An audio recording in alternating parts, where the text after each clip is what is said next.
তো বন্ধুরা দেখো ক্ষীরের চমচম। তো বন্ধুরা দেখি এটার মধ্যে কি বের হয়। এটার মধ্যে কি ভাই? রসমালাই। 2টা রসমালাই আনছে ভাই, একটু খুলে দাও, একটু হেল্প করো ভাই তোমাদের ফরিদপুরের প্যাকেটিং।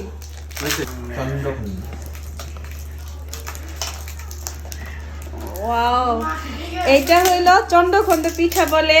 এটা কি কি দিয়ে বানায়? এটা হলো ক্ষীর দিয়ে বানায়, নারিকেল, ক্ষীর, চালের গুঁড়ি আর অনেক কিছু দিতে হয়, সেটা আমি বলতে পারি না, নাম অনেক কিছু আছে।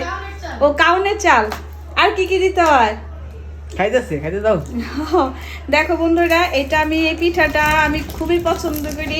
ছোটবেলায় যখনই মাসির বাড়ি যেতাম, মাসি সবসময় বলতাম এই পিঠাটা বানাই দাও। এটা বানাইতে বহুত খাটনি, বহুত কষ্ট, একদম ঘি দিয়ে বানাইতে হয় ক্ষীর করে। তো বন্ধুরা এইটা আগে তোমাদেরকে দিচ্ছি, তারপরে খাবো। এক বয়াম ভরা পাঠিয়ে দিয়েছে। এই হুজুর মশাই খুলে দিয়েছে, দেখো রসমালাই। তারপরে বন্ধুরা এটা হুজুর মশাই প্রিয় জিনিস, রসের গুড়। ফরিদপুরে বলেন, ওই যে আমার ভাইকে বলেন ফরিদপুরের রসের ঝুলা। আমার ভাই অনেক কষ্ট করে অর্ডার দিয়ে বানাইছে, মানে অর্ডার দিতে হয়। এই গুড় এখন আগে পাওয়া যেত, এখন পাওয়া যায় না। একদম রসের গুড় যাকে বলে, এটা পাওয়া যায় না। তো এই জিনিসটা আমার ভাই শীত আসলে সব প্রতি বছরই আমার মাসি পাঠিয়ে দেয় আমাদের জন্য। এই দেখো বন্ধুরা, দেখো বন্ধুরা রসের গুড় দেখতে পাচ্ছ।